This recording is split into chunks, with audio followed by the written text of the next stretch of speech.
My camera cut out I had to go transfer files, and I wasn't going to wait around for it. So what you've basically missed is I bolted those beams onto the bottom of the seat.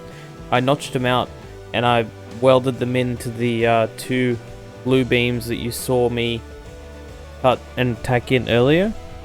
And then I welded in the U-shape channel, which will be the gear stick that comes next.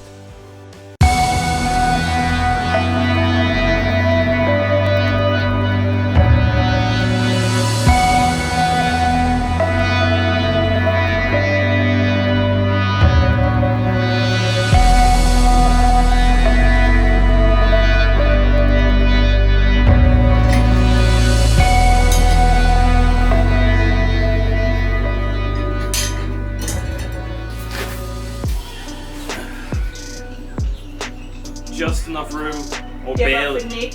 Not enough room for a helmet. Yeah, so I need to really make it like a lot.